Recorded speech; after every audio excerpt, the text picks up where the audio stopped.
Well, Dionysiac imagery occupies an important place in Plutarch's writings. For Plutarch, Dionysus represents a force that can be very dangerous, but at the same time, that can be most beneficial too, if only properly curbed and canalized.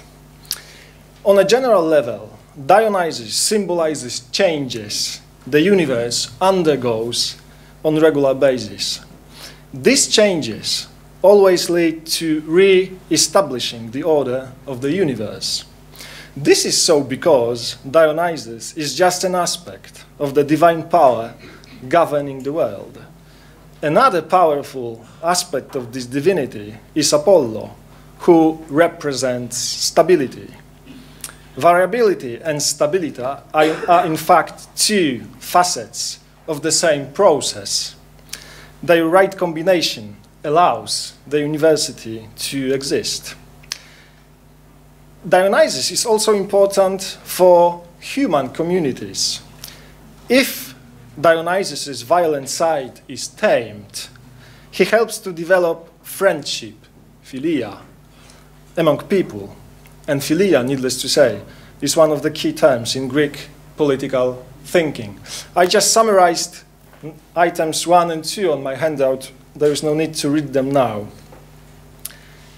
Plutarch likes a lot the passage of Plato's Laws that compares a well-governed state to a crater in which the wine is properly mixed with water. This is number 3 on my handout. People do not find it easy to perceive that a state should be like a bowl of mixed wine, where the wine, when first poured in, foams madly, but as soon as it is chastened by another sober deity, it forms a fair alliance and produces a potion that is good and moderate. In his writings, Plutarch directly quotes this passage 3 times, but hints at it a couple of times more. Each time the context is political, sensu largo. Also, each time the quotation or allusion is enriched with strong Dionysiac overtones. The first instance is number 4. Not even Lycurgus, the mighty son of Dryas, had sound sense, because when many became drunk and violent, he went about uprooting the grapevines instead of bringing the springs of water nearer, and thus chastening the frenzied god, as Plato says, through correction by another, a sober god.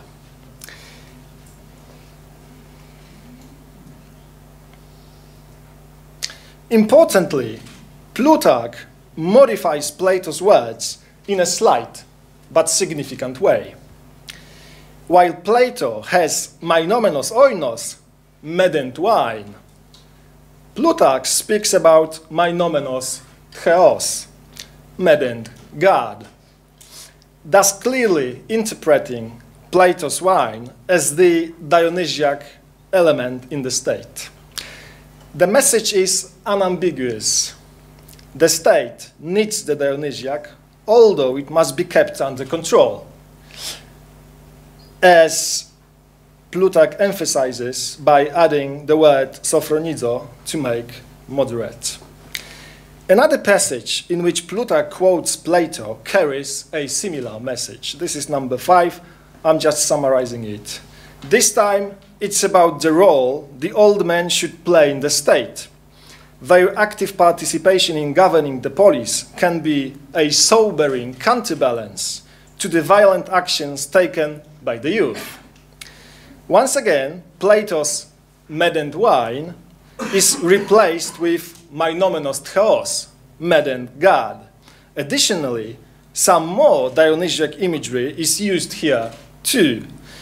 The way the youth behave is compared to the Bacchic frenzy by means of words bakheuo and mania.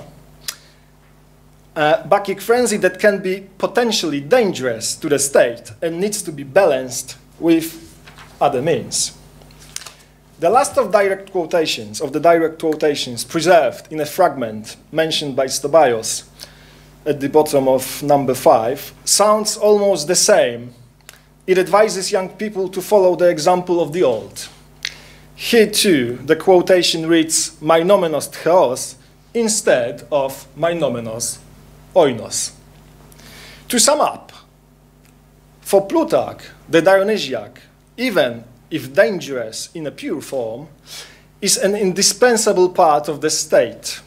The example of Lycurgus shows clearly that without the maddened god, the state falls apart. By contrast, if accepted in a moderated form, Dionysus builds up the political community and allows the opposites to coexist. Now, one may ask, what does it all have to do with the 3 lives mentioned in the title of my talk? Well, as we have seen, the Dionysiac is an important category Plutarch uses to make sense of the political life. And Plutarch's lives are the biographies of politicians. No surprise, at closer look, the 3 lives I'm discussing in this paper are rich in Dionysiac imagery.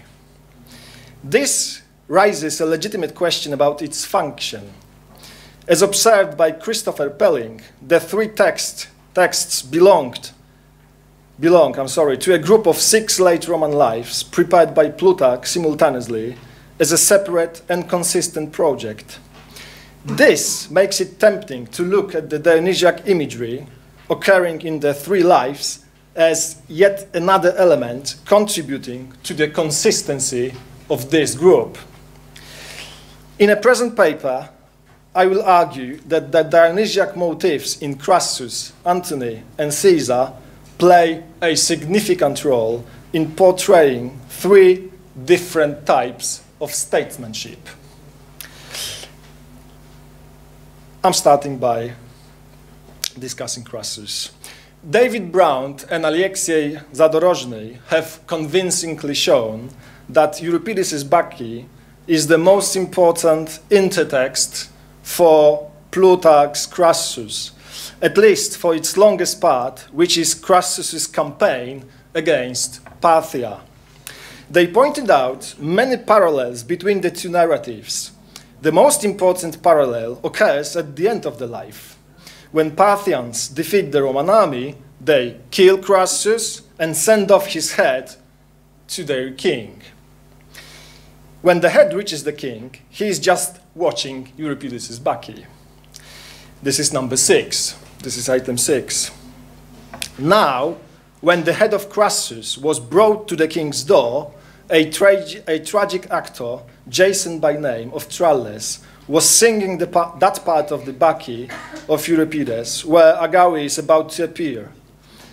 While he was receiving his applause, Sillacus stood at the door of the banqueting hall and, after a low obeisance, cast the head of Crassus into the center of the company. Then Jason handed the mask of Pentheus to one of the chorus, seized the head of Crassus, and in a Bacchic frenzy and inspiration sang these verses through. We bring from the mountain a tendril fresh cut to the palace, a wonderful prey. This delighted everybody. With such a catastrophe as this, the expedition of Crassus is said to have closed, just like a tragedy. Crassus's head replaces Pentheus's head in the hands of Agawi. Thus, Plutarch provides the reader with an interpretative key to the story of the Parthian campaign. Why exactly Crassus is being compared here to Pentheus? Crassus is not a negative hero throughout the whole life. At first, he is depicted by Plutarch as a talented politician and a successful general, even if too money-grabbing. To use Professor Seaford terminology, he enjoys a lot the culture of the unlimited. He likes money. So, but when elected for consulship for the second time, Crassus undergoes a sudden change. This is number 7 on my handouts. Among strangers and in public, he could scarcely hold his peace, while to his intimates he made many empty and youthful boasts, which ill became his years and his disposition. For he had been anything but boastful or bombastic before this. But now, being altogether exalted and out of his senses, he would not consider Syria, nor even Parthia, as the boundaries of his success, but thought to make the campaigns of Lucullus against Tigranes and those of Pompey against Mithridates seem mere child's play, and flew on the wings of his hopes as far as Bactria and India and the outer sea.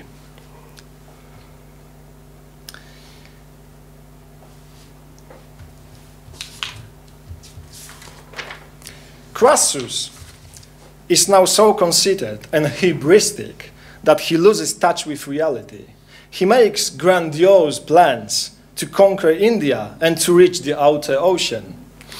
This is, of course, an allusion to Alexander the Great, but at the same time to Dionysius' Indian campaign. As elsewhere in his writings, Plutarch repeats many times that Alexander wished to emulate Dionysus. Thus, in his pride, Crassus challenges Dionysus himself, which chimes well with the tragic fate of his head. This is a fact that, in my opinion, hasn't been noticed so far. While making his far-fetched military plans, Crassus no longer cares about his community. He sets for his Parthian campaign against the will of the Roman people,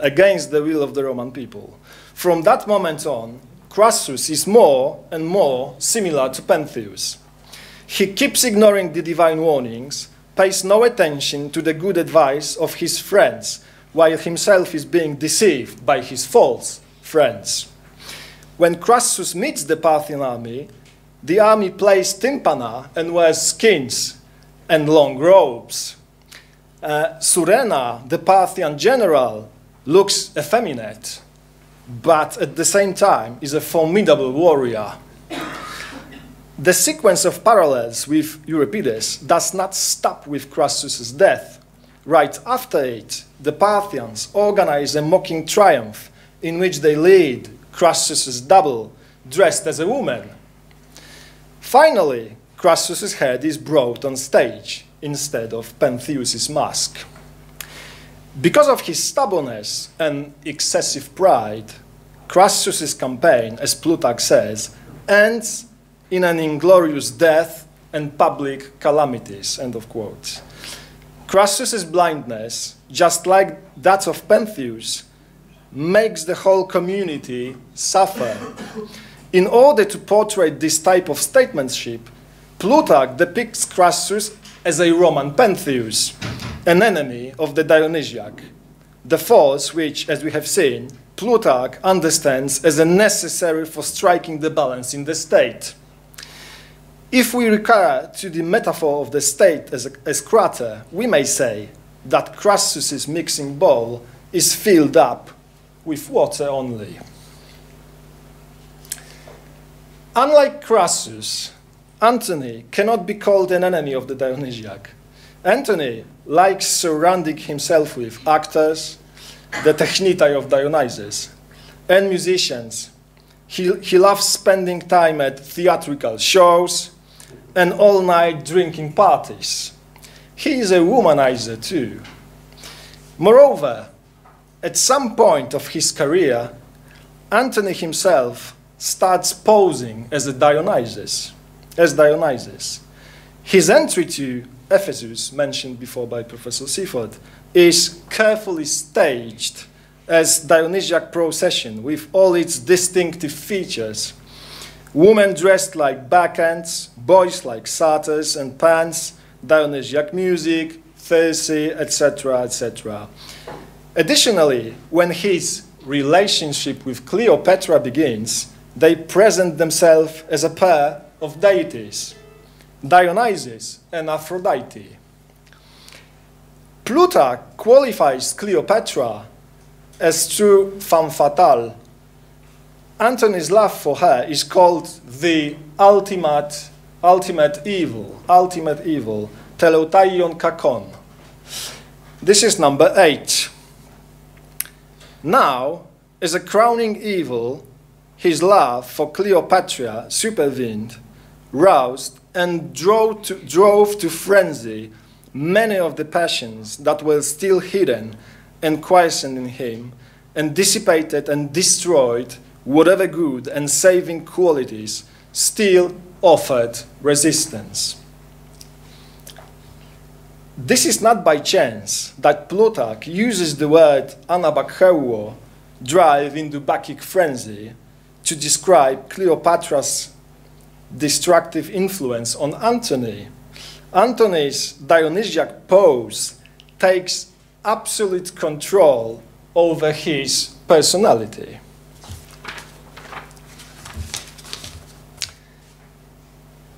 When the war between Antony and the young Octavian is about to begin, there comes a series of omens. One of them is particularly significant in the context of Antony's identification with Dionysus. This is item 9 on my handout. At Athens, the Dionysus in the Battle of Giants was dislodged by the winds and carried down into the theater. Now, Antony associated himself with Dionysus in the mode of life which he adopted, and he was called the new Dionysus. Well, Plutarch means that this is very significant. This is a presage of things to come. On the last night of the war, when Antony and Cleopatra are besieged in Alexandria by Octavian's forces, a sudden epiphany of Dionysus takes place. The god manifests himself with his melodious thiazos in the middle of Alexandria and subsequently leaves the city. As Plutarch says, this is number 10, those who saw the meaning of the sign were of the opinion that the god to whom Antony always most likened and attached himself was now deserting him. As you may remember, the Dionysiac is for Plutarch a force that can be accepted only in a moderated form. Otherwise, proves counterproductive, not to say destructive. No doubt, Antony is a leader who wants to replace daily existence with a Bacchic revelry. His recipe for the ideal state is a crater filled with the wine only. But this simply cannot be done. In the end, Antony, the new Dionysus, turns out to be just a false Dionysus, deluded and abandoned by the true one. The Dionysiac imagery in both Crassus and Antony has attracted a lot of attention from scholars. By contrast, the Dionysiac motifs in Plutarch's Caesar has been largely ignored, in my opinion.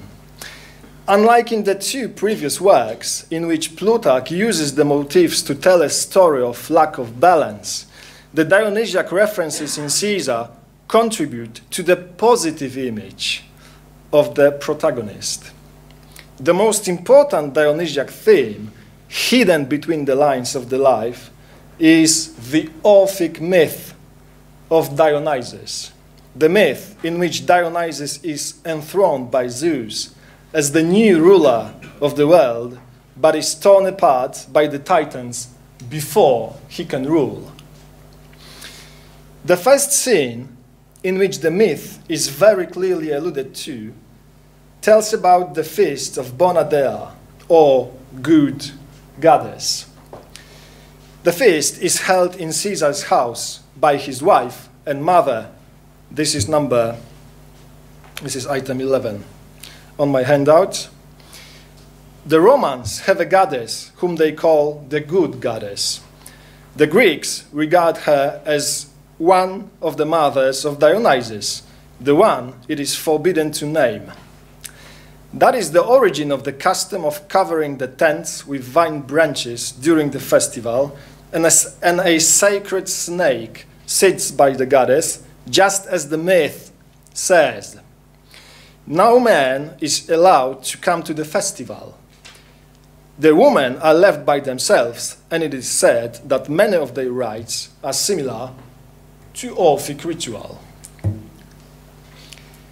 Although it may seem that Plutarch is not sure who Bonadea actually is, in fact, he knows it very well. The mother of Dionysus, it is forbidden to name, ten arreton, is of course Persephone, whom Euripides calls arretoscore. According to the Orphic tradition, Persephone was raped by her father Zeus in the shape of a serpent. Dionysus was conceived through this act of incest.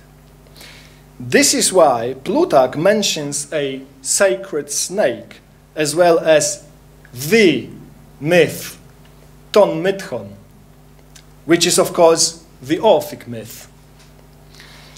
This is further confirmed by the similarity of the Bonadea rites to Orphic ritual emphasized by Plutarch. In Plutarch's eyes, Caesar was a suitable candidate for ruling Rome. Even more, Plutarch is ready to admit that Caesar was given this particular role by divine providence. This is number 12.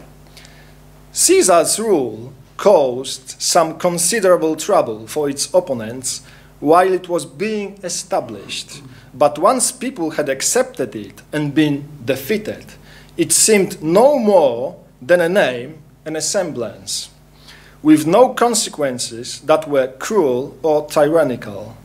Indeed, it seemed as if the circumstances were calling for monarchy, and Caesar was heaven's own gift to Rome as the gentlest possible doctor.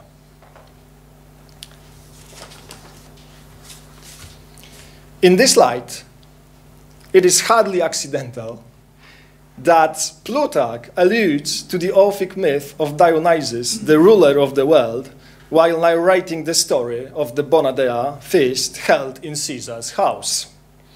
We should rather think that in this way, Plutarch wants to draw a parallel between the fates of the Orphic Dionysus and Caesar. Another scene in which the Orphic myth may be hinted at is crossing the Rubicon. Caesar feels greatly distressed.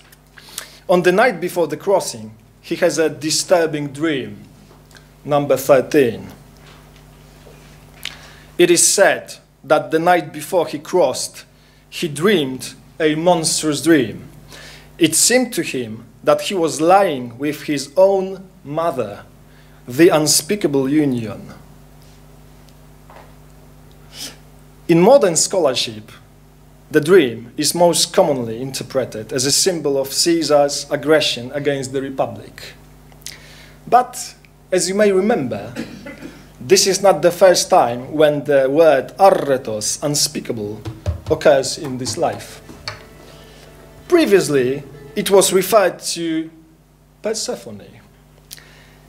This invites us to understand the term meixis or mixis, not just as sexual intercourse in general, but rather as a very particular kind of sexual intercourse, namely the so-called divine rape. Such rape, says Aphrodite Avagiano in her book Sacred Marriage, was called by the Greek mixis, and it stands in polarity to the traditionally regarded divine marriage of Zeus and Hera. the divine rape is a strange sexual union under a zoomorphic form. It is always connected with mysteries and, in contrast to the divine marriage, never depicted in art. Needless to say, this is exactly the case of Persephone, raped by Zeus, who took the form of a serpent. Taking this into account, it is tempting to interpret Caesar's dream and the expression ten arreton meixin as yet another reference to the Orphic myth of Dionysus, and at the same time to Caesar's predestined role of ruling over Rome as a sole master. The last passage I would like to talk about is the scene of Caesar's violent death, number 14. Caesar was surrounded. He was run through like some wild beast, rolling to and fro in everyone's hands. For each person there needed to begin the sacrifice and taste of the slaughter. He fell by the pedestal on which Pompey's statue stood, still, how can I read this word? Writhing, thank you. Writhing convulsively from his many wounds. There were 23 of these. The scene is rich in sacrificial imagery. The conspirators are like sacrificial priests. Caesar like sacrificial animal. There is even an altar-like pedestal of the statue. Caesar is ritually mutilated, his body ritually disfigured. Importantly, each of the attackers has an equal share in this perverted sacrifice, or, as Plutarch says, in tasting of the slaughter, geusast hai tu phonu. The combination of geuo, to taste, and phonos, slaughter, occurs only twice elsewhere in Plutarch.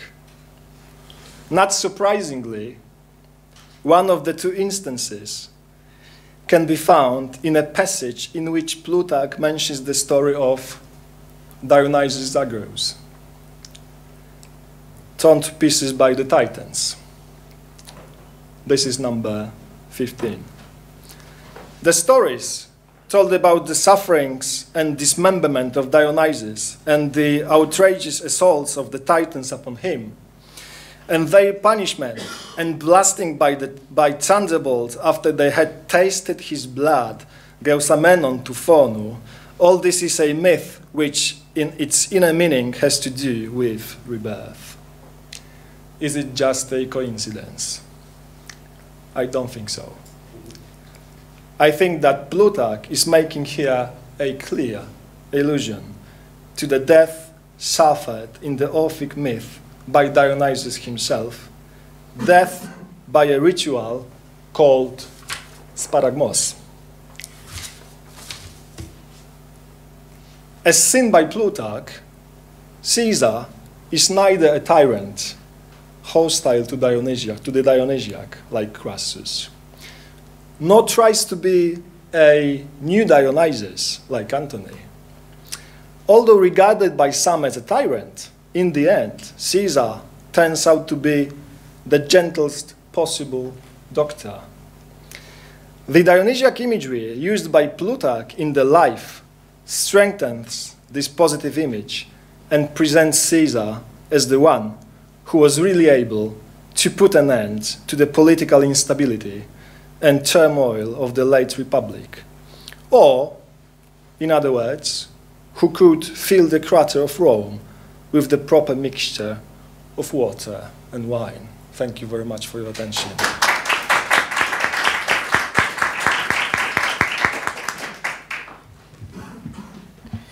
Thank you very much, Filip, for a brilliant paper. Please stay with us for a discussion.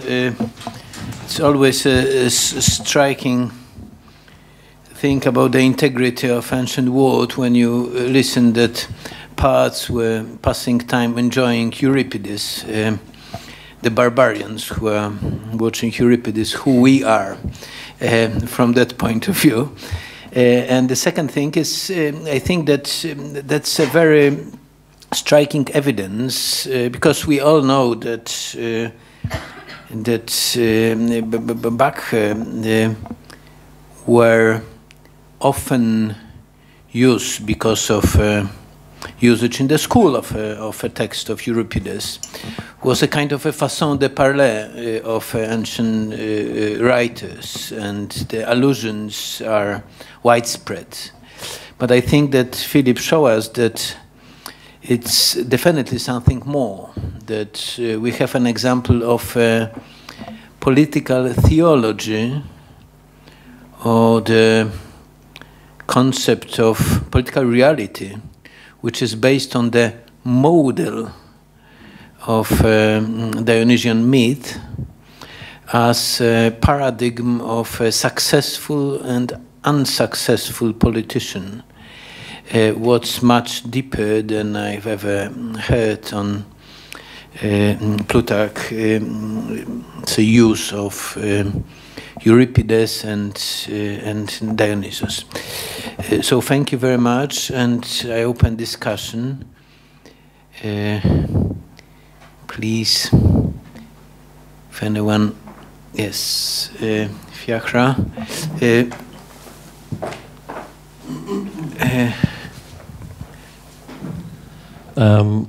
Given that in the, first of all, thank you for a wonderful paper, and I'm really interested in the Caesar material because it seems very original.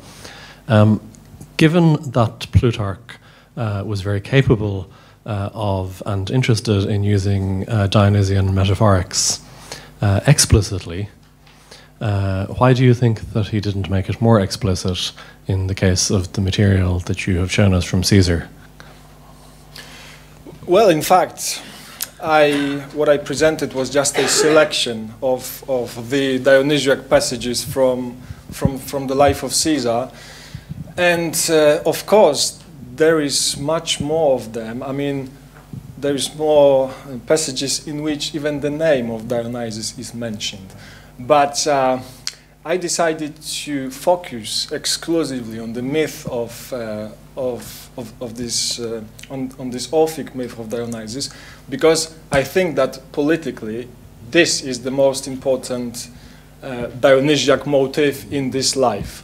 But for example, when Caesar is on his way to Pharsalos with his army, so for example they capture a city which is called Gomphi, and well, his army is very tired, is ill, and they capture this city, and the city is full of wine, and they drink a lot of wine, and then they are, like, you know, completely renewed.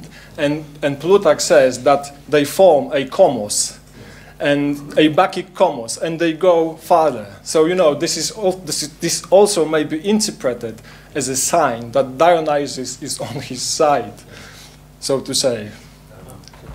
That's very like what we get in the stories about Alexander in Carmania. Yes.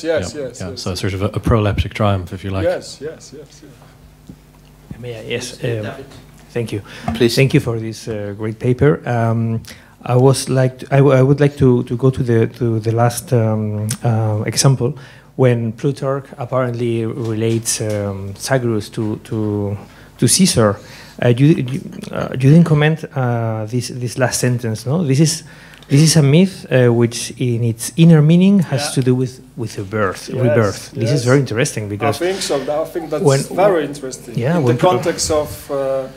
In the political way, I mean, because when he parallels Caesar and Sagrus, maybe he's referring to the perpetuation of the political role of Caesar, which is great. And I would like to compare that with another passage you then quote from, very famous one from Antony's life, the abandonment of Dionysus, no, before he commits suicide, no. Yeah. This line, wonderful lines that inspired Cavafis, no? Apolipint Yes, Theos yes, Antonium. yes. Of course, of course. I Dionysius, mentioned this passage. politically, he's dead because Dionysius is not with him. I don't know. Can you develop this? In fact, I wanted to say something about it, but I decided to skip it because of lack of time. But this famous scene when Dionysus leaves Alexandria, leaving Antony, deserting Antony, Plutarch says that when he's leaving the city, he's going towards the camp of Octavian. So Augustus. Well, Octavian at that time. So we know well that Octavian was he was an adopted son of Caesar. So if there is a motif of rebirth in here, we can easily say who is reborn Dionysus, who is next reborn Dionysus. It probably Plutarch wants to say that that even if Caesar failed, Augustus is the one who continues this Dionysiac path. I think so. I'm sorry, our time is very short, so if you would like to ask a question, please, last question. Well, thank you very much. Thank you very much, Filip, again.